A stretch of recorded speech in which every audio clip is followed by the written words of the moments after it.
I still in focus? If I sit here, I think so. I hope so. Ooh. Hey everyone, it's Monica, and today I am back with a very exciting book haul because this right here is my final book haul of 2017. Yes, friends, we have come to the end of another year.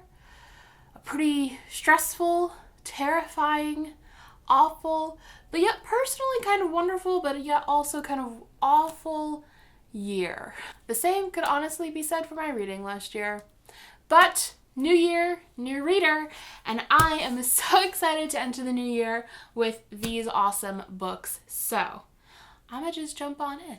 Also, this sweater looks like something Ernie would wear from Sesame Street. I recognize that. I love it. Roast me if you will. I don't really have these books in any particular order. Some of them I was sent. A lot of them I actually purchased this month because for some reason I let myself get off my book buying ban, which was a mistake. R.I.P. However, the most recent book that I was recently sent is The Crown Prince by Holly Black. I am so hyped! I was gonna request this and then I got an email asking if I wanted it and I said yes. It is a dark fairy book. I don't know a whole lot more outside of that. On the back, it says that it is part of a stunning new series filled with twists and enchantment as one girl learns the meaning of true power when she finds herself caught in a web of royal fairy intrigue. So, I'm assuming it's going to be political. I'm assuming it's going to be fantastical. I'm assuming there's going to be some really good romance in there. Basically, every time someone talks about this book, they talk about how obsessed they are with it, how excited they are to read it, how excited they are for other people to read it, how much they want the next book in the series already. So I have just been highly anticipating picking this one up. And it comes out in January of 2018. So if you are also anticipating this one, you don't have to wait very long to pick it up. So thank you, Hachette, Little Brown, for sending this my way. I am hyped for it. I made a book outlet order recently, and I made my roommate Kaylee place an order for some books so I could get free shipping. That's the kind of friend I am. But the first book I got is If We Were Liars by M.L. Rio, and I have been wanting to pick this book up for ages because it has been compared to The Secret History. I am a sucker for anything compared to The Secret History, which is surprising considering I haven't read The Raven Boys yet, and that one is the one that is the most compared to The Secret History. But if you're not familiar with The Secret History by Donna Tartt, it's set in like a New England university. It follows these group of what are basically 90s hipsters who are obsessed with Greek mythology and that whole like aesthetic, and basically live life for the aesthetic and then get wrecked. It's great. This sounds very similar except Shakespeare. So I don't know. I just think it sounds wonderful. It's about a bunch of people. I think they're in college also, and they're going to a school for Shakespearean acting. And each of the different actors sort of begin to take on in their personal lives the different sort of trope roles of Shakespeare. So like the villain, the hero, temptress, ingenue, extras, etc. So I'm super intrigued by this one. I know that this one also has a murder in it, just like The Secret History does. I hope it's not like too similar. I don't want like a carbon copy, but I am excited to read it. And I've heard really good things from people who have read this one already, so I'm hopeful. And a lot of them have read The Secret History, so I feel like they wouldn't lead me astray, you know? Some other books that I got from from Book Outlet is these Ruthless Deeds by Tarun Shankar and Kelly Zekas. This is the sequel to These Vicious Masks. This is a series done by Swoon Reads, and I read These Vicious Masks like a year or so ago, and I really enjoyed it. I had a lot of fun with it. It's basically like Victorian X-Men, not as epic as that makes it sound. It's definitely more heavy on the romance, and not even that heavy on the romance, to be honest. But I just had a lot of fun reading it. I liked all the characters. I liked the way that they interacted. I liked the friendships. And ever since this came out, I've wanted to pick it up. And I just hadn't yet, so I finally did. Then I finally picked up Howl's Moving Castle. How do I not own you already? This is by Diana Wynne Jones. This is obviously the inspiration behind the movie Howl's Moving Castle. I love all things Studio Ghibli, so I've been wanting to read this for ages. I have heard that this is very different from the movie, so I'm intrigued to see what those differences are, but at the same time, I think it's still going to be warm and cozy and just a really lovely read, if that makes sense. I don't know. I hope so. That's why I bought it. Actually, I don't think I got this from Book Outlet. I think I got this from... Okay, so in New York, they have opened Amazon bookstores, which, I will be honest, I felt a little bit like I was committing an act of treason when I purchased books from Amazon Books, but I just wanted to check it out, you know? And then once I was in there, I couldn't not buy the books that I wanted, so I did the deed. So this is from Amazon Books, not from Book Outlet. This is one of the purchases I made there. I'm going to continue with my Book Outlet overview. The next book that I picked up is A Study in Charlotte by Brittany Caballero. Now this is one that I honestly wasn't intending on ever picking up because I'm not a huge Sherlock reinterpretation fan. Like, I liked the BBC Sherlock for the first few seasons, and I liked the Jude Law Robert Downey Jr. series because I thought it was fun, but overall, I mean, I guess maybe I do like Sherlock reinterpretations because those are two.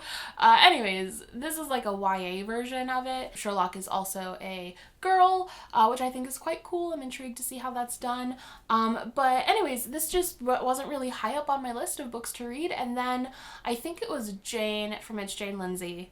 I might be wrong, but I think it was her who read it and really enjoyed it, and she's the reason, I'm pretty sure it was her, made me want to pick it up. Someone that I follow that I just really trust their like book judgment on read this and convinced me to pick it up. So I've been wanting to read it ever since then. Then I picked up Written in the Stars by Ayesha Saeed, and I've been wanting to read this book for so long. I adore Ayesha Saeed on Twitter.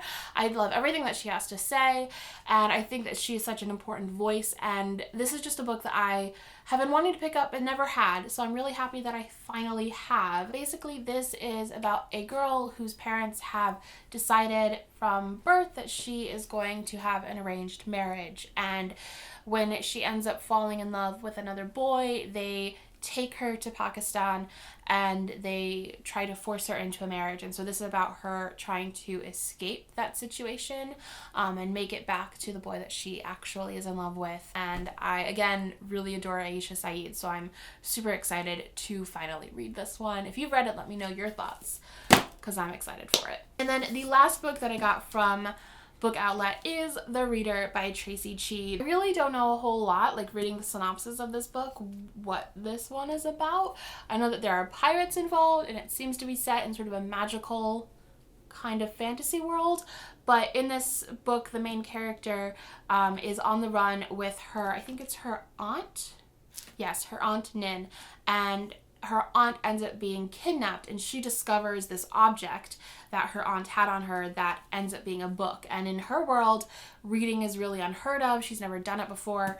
And so she ends up teaching herself how to read the book that her aunt had on her in order to sort of unravel the mystery of what happened to her father and her aunt to try and rescue her aunt. So it sounds really interesting, and I've heard such fantastic things about this book. Every time I ask for recommendations, I feel like someone recommends this one. So now I'm going to get to the rest of the Amazon bookstore books. The other book that I ended up picking up is The Glass Town Game by Catherine M. Valente, and this book is so beautiful. Like, look at how stunning this is. Look at these end papers. I don't know if you can see it from this far away, but it's so pretty. Even the spine is pretty. It's just stunning. This book is sort of a reimagining of the childhood of the Bronte siblings, and it basically follows them as they go on this super whimsical, fantastical adventure, and it just sounded really weird and literary and fun. It's a middle grade story. As you guys might know if you've been following my channel the past few videos, I've been really into the book Nevermore, and that has totally reignited my love for middle grade, so I've been just wanting to buy all of the middle grade books. So if you have recommendations for books similar to like that sort of adventurous, whimsical fantasy middle grade story, definitely let me know in the comments down below. This one just really called to me. I haven't actually read anything by Catherine M. Valente, so I'm hoping that I like this because I've heard amazing things about her work from a variety of people. Then I picked up a book that I have been eyeing for so long, and that is Meddling Kids by Edgar Cantero. And this book is a satirical adult version of Scooby-Doo, which is just everything I have wanted. I love Scooby-Doo. I grew up on Scooby-Doo. I love even the horrible movies starring Freddie Prinze Jr. I think are amazing. I just am a total Scooby-Doo fan. So when I heard that someone wrote a book that was basically a satire of that series, I was just in. I needed to have it. This cover is amazing.